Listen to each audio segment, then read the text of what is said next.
I'm out here at Greensleeves Nursery in Pflugerville, just north of Austin.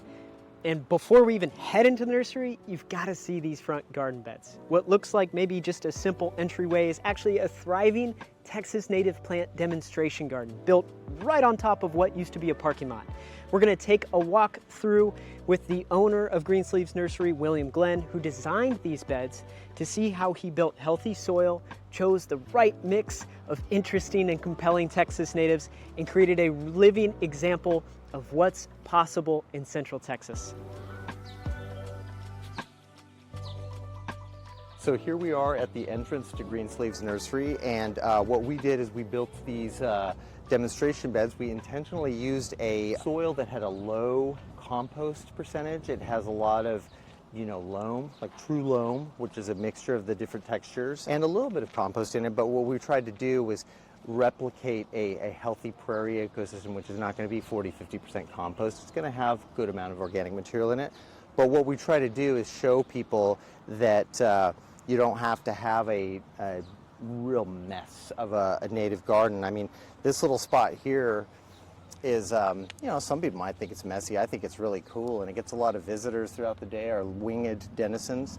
But we've got a woolly stomodia, we've got this Rio Grande amaranth. It's just a really beautiful, especially if you get up close and look at the little flowers that are in there. We've got the Muhlenbergia reverchonii. I think that's called seep muhly is a common name.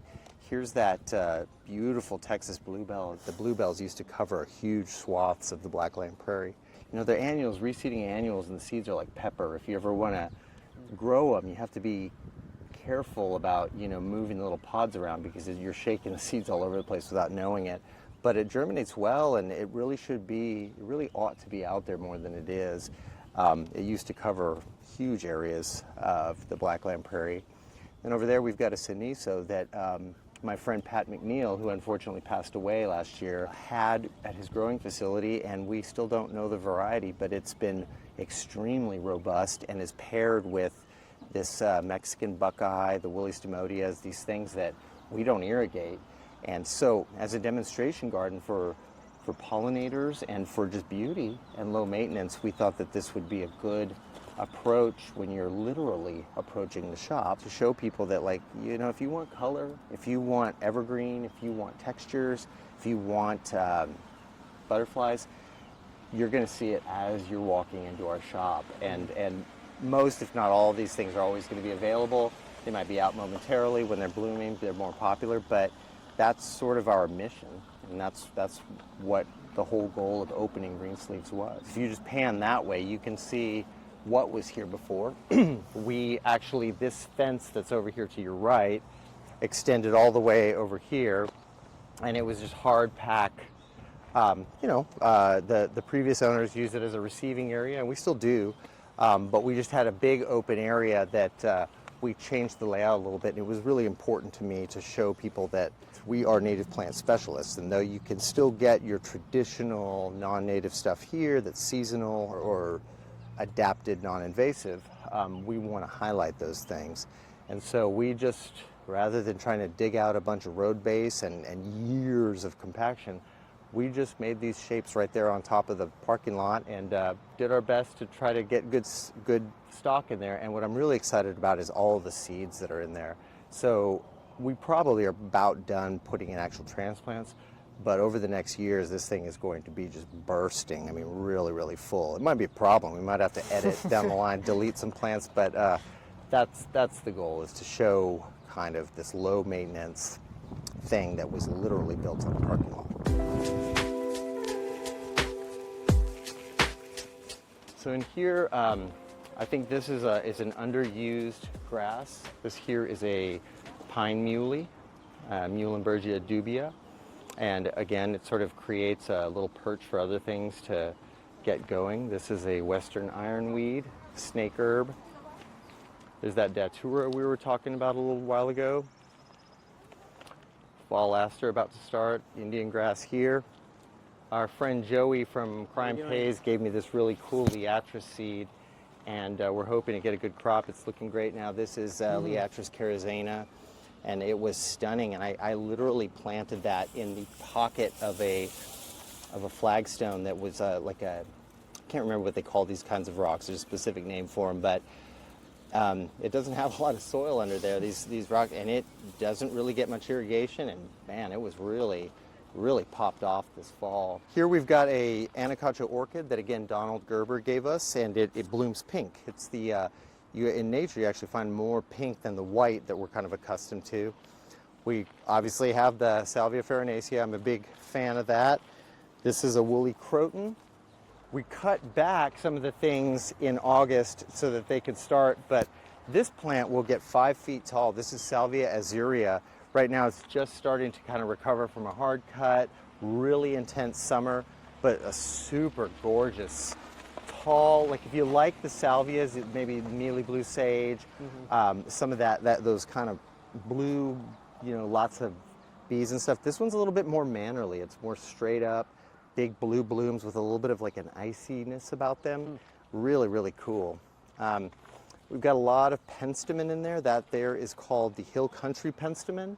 It's more of a spring bloomer, but really easy to take care of. And when it blooms, my goodness, there's really very little that can compete with it. Over here we have this is a helenium, and it kind of has a growth habit that's similar to the standing cypress. So I put them together, and probably should put some grasses or something in there to sort of knit it together. That's a big blue stem there, Monarda punctata.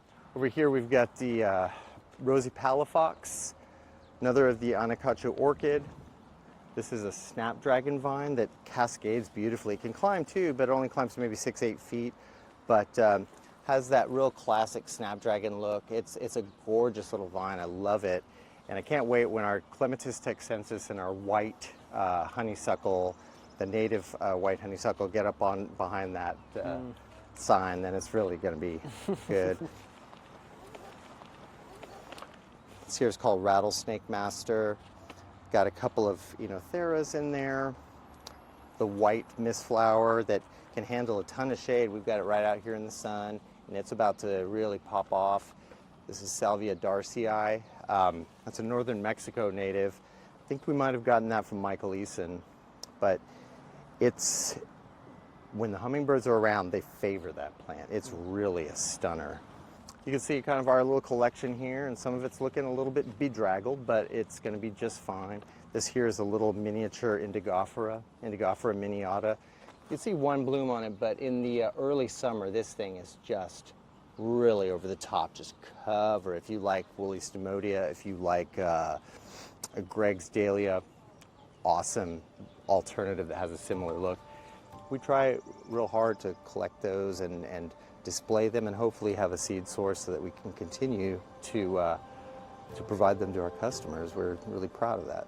These things are exposed to all of the elements. You can see there's not a lot of shade out here for those full sun plants, and they might not have that, what I call the hothouse flower, the thing that was grown and reared in these ideal conditions, and then it hits the nursery, you take it home, and then it starts to languish immediately. We're trying to get them to be tough, All right, y'all, I don't know about you, but I think it's pretty incredible to think how this used to just be solid parking lot, and now it's buzzing with life. Again, thanks to William Glen, the owner of Greensleeves Nursery, and the team for letting me bug them to show me around these front garden beds here. In the next video, we're gonna head inside for a full nursery tour. Greensleeves has one of the best native plant selections in Central Texas, so you aren't gonna wanna miss that. And if you're planning your own Texas native garden, be sure to grab my free 7-day email mini course, 7 Things I Wish I'd Known Before Starting with Texas Native Plant Landscaping. It's gonna save you a lot of trial and error. Links are in the description below. You can also join my Patreon community to get early access to project guides, tutorials, and full plant lists from video shoots like this. If you're wondering about some of the plants that Willie mentioned, those are all written up and linked up in my Patreon community, so be sure to check that out. That's likewise linked in the description below. All right, y'all, check out that next video. I'll see you next time.